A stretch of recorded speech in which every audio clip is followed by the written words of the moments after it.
June 13ஆம் தேதி என்ன special? பகவான் ஸ்கூல் படிக்கிற காலத்தில் தன்னுடைய ஃப்ரெண்ட்ஸ் எல்லாம் சேர்த்துண்டு ஒரு பஜன் குரூப் ஆரம்பித்தார். அந்த பஜன் குரூப்புக்கும் ஜூன் 13ஆம் தேதிக்கும் என்ன தொடர்பு?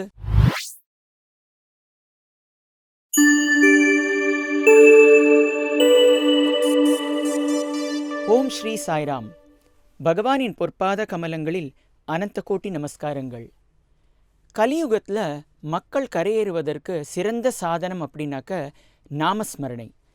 நாமஸ்மரணை, நாம சங்கீர்த்தனம் அப்படின்னு சொன்னாலும் நமக்கு ஞாபகம் வர்றது பஜன் தான். சுவாமி சின்ன வயசில் தன்னுடைய ஸ்கூல் பசங்களோட சேர்ந்து பண்டரி பஜன் குரூப் அப்படின்னு ஒரு பஜன் குரூப் ஆரம்பித்தார். அந்த பஜன் குரூப் மூலமாக தன்னுடைய ஃப்ரெண்ட்ஸ் எல்லாருக்கும் நிறைய பஜன் சுவாமி கற்றுக் கொடுத்துருக்கார். அதுலேயும் குறிப்பாக பண்டரிபுரத்தை பற்றியும், அந்த பண்டரிபுரத்தில் ஓடக்கூடிய சந்திரபாகா நதியை பற்றியும், அந்த பாண்டுரங்கனை பற்றியும் பல்வேறு விதமான பஜன்களை சுவாமி கற்றுக் கொடுத்தாராம். அதுக்கும் ஜூன் 13க்கும் என்ன சம்பந்தம் அப்படின்னு தானே கேட்குறீங்க. அது கொஞ்சம் டீட்டெயில்டாக பார்க்கலாம். சுவாமி இது மாதிரி நிறைய பஜன்ஸ் கம்போஸ் பண்ணியிருக்காருன்னு சொல்லுவோம் இல்லையா. ஸோ அதில் எப்படின்னாக்க, பக்தர்கள் பண்டரிபுரம் பயணம் போகும்பொழுது, அதாவது யாத்திரை பண்ணும்பொழுது எப்படிலாம் அந்த பாண்டுரங்கனை அனுபவித்தாங்க, அந்த சந்திரபாகா நதியை பற்றியும் பண்டரிபுரத்தை பற்றியும், தூரத்திலேருந்து அந்த பண்டரிபுரத்துடைய அந்த பாண்டுரங்கன் கோவிலுடைய கோபுரத்தை பார்த்ததும் அவங்களுடைய பசி தாகமெல்லாம் மறந்து எப்படி பக்தியில் ஆழ்ந்து இருந்தாங்க அப்படிங்கிறத பற்றியெல்லாம் சுவாமி ரொம்ப டீட்டெயில்டாக அழகாக அந்த பஜன்ஸ் எல்லாம் கம்போஸ் பண்ணினாராம். இதை பற்றி திரு கஸ்தூரி அவர்கள் சத்யம் சிவம் சுந்தரம் வால்யூம் 2ல் நல்ல டீட்டெயில்டாக எழுதியிருக்கார்.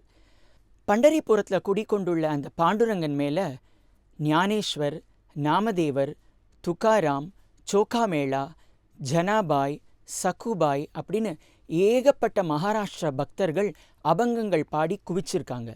அதே சமயத்தில் கர்நாடக மாநிலத்திலிருந்து வந்த வியாசராஜர், புரந்தரதாசர், கோவிந்ததாசர், கோபாலதாசர், விட்டலதாசர் அப்படின்னு ஏகப்பட்ட மகான்கள் கீர்த்தனைகளை பாடி குவிச்சிருக்காங்க. அதே மாதிரி நம்ம சுவாமியும் அந்த பாண்டுரங்கன் மேல நிறைய பஜன்ஸ் கம்போஸ் பண்ணியிருக்கார். ரங்க விட்டலா பாண்டுரங்க விட்டலா,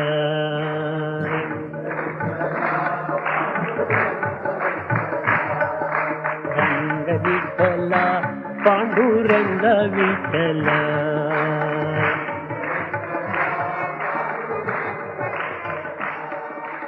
1965ஆம் வருடம் சுவாமி மகாராஷ்டிரா மாநிலத்துக்கு திக்விஜயம் பண்ணுறார். அந்த சமயத்தில் ஜூன் 13ஆம் தேதி பக்தர்கள் புடைசூழ பண்டரிபுரத்தில் உள்ள பாண்டுரங்கன் கோவிலுக்கு பகவான் விஜயம் செஞ்சார். அந்த கோவிலுக்கு போனதும் சுவாமி அந்த பாண்டுரங்கன் சந்நிதியில் நின்று அந்த பாண்டுரங்கனையே பார்த்து கொண்டிருந்தாராம். கொஞ்ச நேரம் கழித்து பாண்டுரங்கன் சந்நிதிக்கு பக்கத்தில் இருக்கக்கூடிய ரகுமாயி சந்நிதிக்கு போய் அந்த ரகுமாயிக்கு ஒரு திருமாங்கல்யம் வரவழைச்சு கழுத்தில் அணிவிச்சாராம். நம்ம பக்தர்கள்லாம் கோவிலுக்கு போகிறோம் அப்படின்னாக்க அங்கே இருக்கிற அந்த கடவுளை தரிசனம் பண்ணி நமக்குண்டான பிரார்த்தனைகள்லாம் நிறைவேறணும் அப்படின்னு வேண்டிட்டு வருவோம். ஆனால் பகவான் ஒரு கோவிலுக்கு விசிட் பண்ணுறார், திக்விஜயம் பண்ணுறார் அப்படின்னாக்க என்ன காரணமாக இருக்கும்னு நினைக்கிறோம்?